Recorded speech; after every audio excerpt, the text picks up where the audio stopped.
Bachelor of hotel management లో university first rank, second rank, third rank. Sun international, Visakhapatnam, Hyderabad. Madhu, చిన్నప్పుడు నేను ఒక్కడనే కష్టపడుతున్నానని, నాకు సాయంగా ఉండాలని చదువు అవ్వలేదన్న వంకతో చదువు మానేశావు. ఇప్పుడు నీ తమ్ముళ్ళిద్దరూ అభివృద్ధిలోకి వచ్చారు. మరుదులిద్దరికీ మంచి ఉద్యోగాలు వచ్చాయి. తన భర్త మాత్రం అలాగే ఉన్నాడని నీ భార్య బాధపడదు. చూడు మధు, చదువుకున్నోళ్లే వృద్ధిలోకి రావాలని ఏమీ లేదు. కృషి పట్టుదల ఉంటే ఎవరైనా ఏదైనా సాధించవచ్చు. నీకు తెలివితేటలున్నాయి. నువ్వు తలుచుకుంటే కానిదంటూ ఏదీ లేదు. పైగా నీకు సాయిగా మేమందరం ఉన్నాం.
రా బాబు రా. నమస్కారం అండి. వచ్చే వారి నుంచి 100 పచ్చడి బాటిళ్లు, 100 మసాలా ప్యాకెట్లు ఎక్కువేయండి. అలాగేనండి. మార్కెట్లో మీ ప్రోడక్ట్స్ కి మంచి పేరు వచ్చింది. చాలా సంతోషం అండి. వస్తానండి. Best of luck.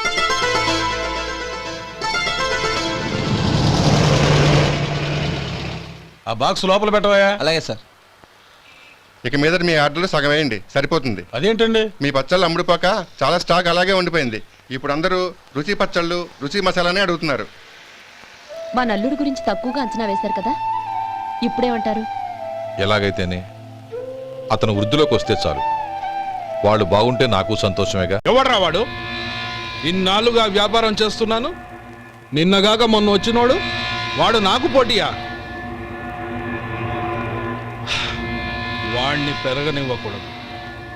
వాణ్ణి ఇక్కడికి రప్పించండి, నేను మాట్లాడతాను.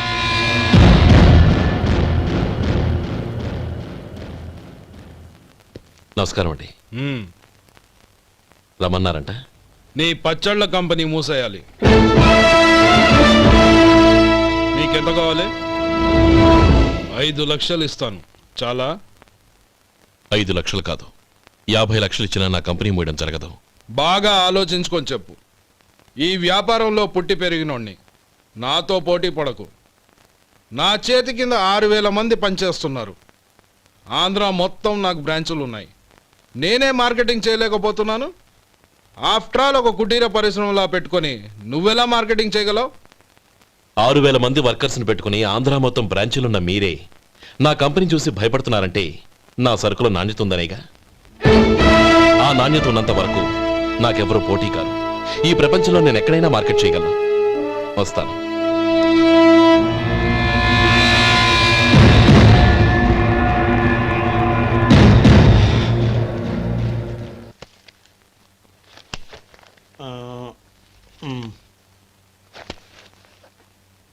దీంతో మొత్తం 4,98,200 అయ్యాయి. పోతే నువ్వు ఇచ్చినంత ఇవ్వలేకపోయినా ఈ దైవకార్యానికి నా వంతు చందా 1800. దీంతో మొత్తం 5 లక్షలు పూర్తయ్యాయి. సరేరా, నేను ఈ డబ్బు తీసుకుని పట్నం వెళ్ళి బ్యాంక్లో వేసి వస్తాను. అలాగే, నేను నీతో వద్దాం అనుకున్నాను రా. అనుకోకుండా సాయంత్రం ఇన్స్పెక్షన్ వచ్చింది. పర్వాలేదులే, వెళ్ళొస్తాను.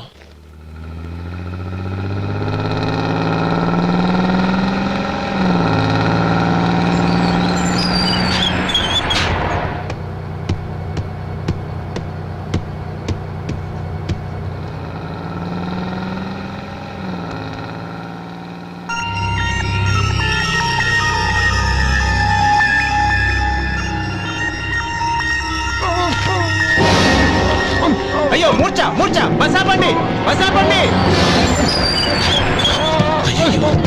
ఇదిగోండి తాళం చేతులు గుర్తి, ఈ తాళాలు చేతిలో పెట్టండి. వీటి వల్ల ప్రయోజనం లేదు. నాలుగు ఖర్చుకోకుండా పళ్ళ మధ్య పెట్టడానికి గట్టిగా అది ఉంటాయి ఇవ్వండి. ఇదిగో ఇది చూడండి.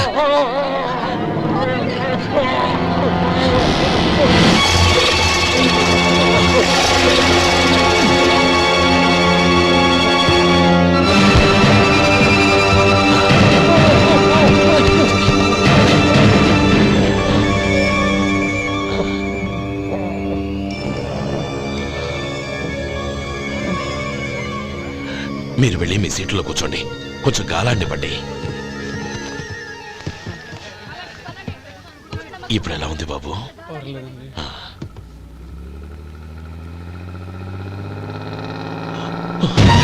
అయ్యో, నా బ్యాగ్ ఎవరైనా చూసారా? అందులో 5 లక్షలు ఉన్నాయి. నా బ్యాగ్ వెంటనే బస్తాపండి, ఎవరిని కింద దిగవద్దు, అందరినీ చెక్ చేయండి. నా అంచనా తప్పు కాలేదు. వాడి మంచితనమే వాడిని దెబ్బకొట్టింది. మన వాళ్ళని పంపించి గుడి తాలూకు డబ్బు కొట్టేశాడని పోలీస్ కంప్లైంట్ ఇవ్వండి. ఇప్పుడు ఆ స్టేషన్లో ఎస్ఐ వాడి తమ్ముడే. వాడే వెళ్ళి వాడి అన్నయ్యని అరెస్ట్ చేసి వీధుల్లో నడిపించుకు తీసుకురావాలి. అది నేను కళ్ళారా చూడాలి, మనసారా సంతోషించాలి. అయ్యో గోపాలం గారు, గోపాలం గారు, మీరు దేవస్థానం సొమ్ము దొంగిలించారని ఎవరో పోలీస్ కంప్లైంట్ ఇచ్చారంట. మిమ్మల్ని అరెస్ట్ చేయడానికి మీ తమ్ముడు గారు వస్తున్నారు.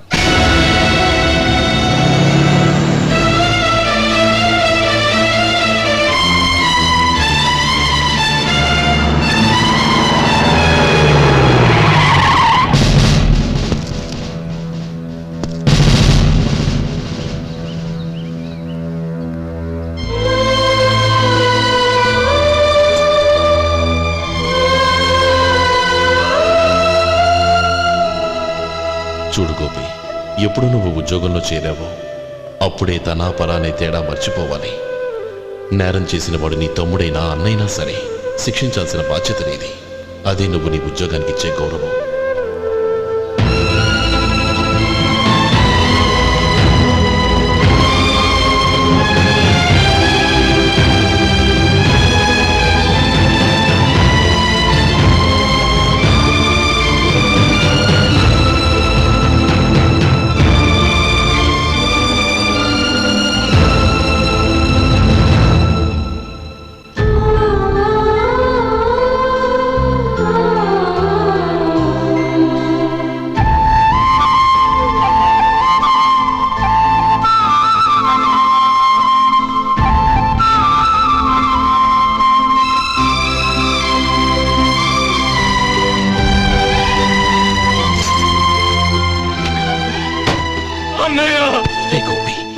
ఏమిట్రా ఇది? నన్ను క్షమించన్నయ్య. నేను కోరి ఉద్యోగుల చేరిన మాట నిజమే, కానీ ఇలాంటి పరిస్థితి ఎదురవుతుంది అనుకోలేదు. నా ఒంట్లో ప్రతి రక్త పట్టు నీ భిక్షానన్నయ్య. నిన్ను అవమానపరిచి ఉద్యోగం నిలబెట్టుకునే బదులు నా ప్రాణాలను వదులుకుంటారు, కానీ ఈ పని మాత్రం నేను చేయలేనన్నయ్య.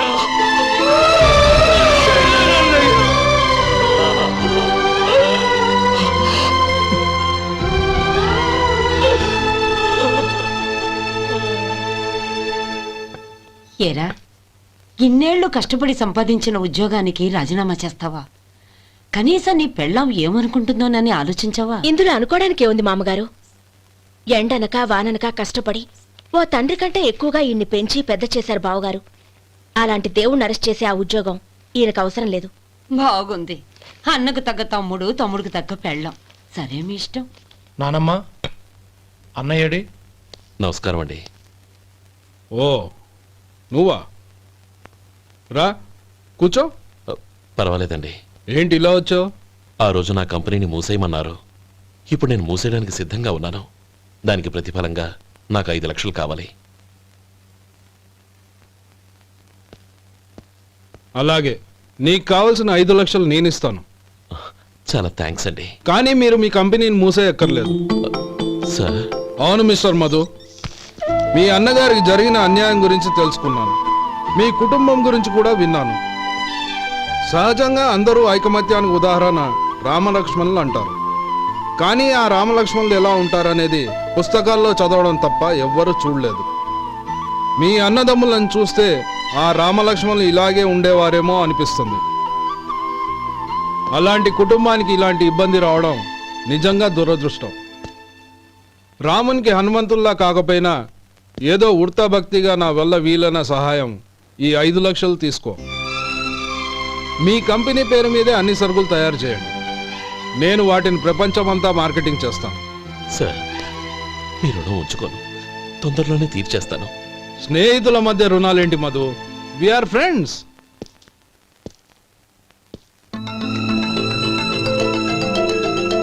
ఏంటే అక్కడ ఆగిపోయావు? రా. నువ్వు మీ అన్నయ్యని అరెస్ట్ చేయడానికి అట్టెళ్ళావు, ఆయన లొంగిపోవడానికి ఇటు వచ్చారు. అవును, యూనిఫామ్ చేత్తో పట్టుకొచ్చావేంటి? సార్, నేను రే, ఈ మాత్రం దానికే బెదిరిపోయి ఉద్యోగం వదులుకుంటావా? నువ్వు ఇలాంటివి ఎన్నో సమర్థవంతంగా ఎదుర్కోవాలి. నిన్ను నేను ఎస్పీగా చూడాలి. అది కాదన్నయ్య. ఇంకేం మాట్లాడకు. ఇన్స్పెక్టర్ గారు, నన్ను లాకప్లో పెట్టండి. ఆగండి సార్, ఆ డబ్బు ఎక్కడికి పోలేదు, నేనే తీసి జాగ్రత్త చేశాను. ఈ విషయం అన్నయ్యకి తెలియక బ్యాగులో డబ్బు కనబడకపోవడంతో అది పోయిందనుకున్నాడు. నే పట్నం నుంచి వచ్చేసరికి జరిగిన గొడవంతా తెలిసిందే. రే మధు, జరిగిన దానికి నన్ను క్షమించనయ్యా. ఇంటికి వెళ్ళాక అన్ని వివరంగా చెప్తాను.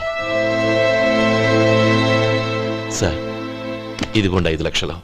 ఇది కమిటీ వాళ్ళకి అప్పగించి ఈ కేసు కొట్టేయండి సార్. భలే వాడివయ్యా, తీసినప్పుడు ఒక మాట ఆయనతో చెప్పుండొచ్చుగా. అనవసరంగా పెద్ద ఆయన స్టేషన్ వరకు రప్పించావు. Sorry sir. అన్నయ్య, మీరింటికి వెళ్ళండి, నేను లెక్క అప్ప చెప్పేసి వస్తానండి. అలాగే.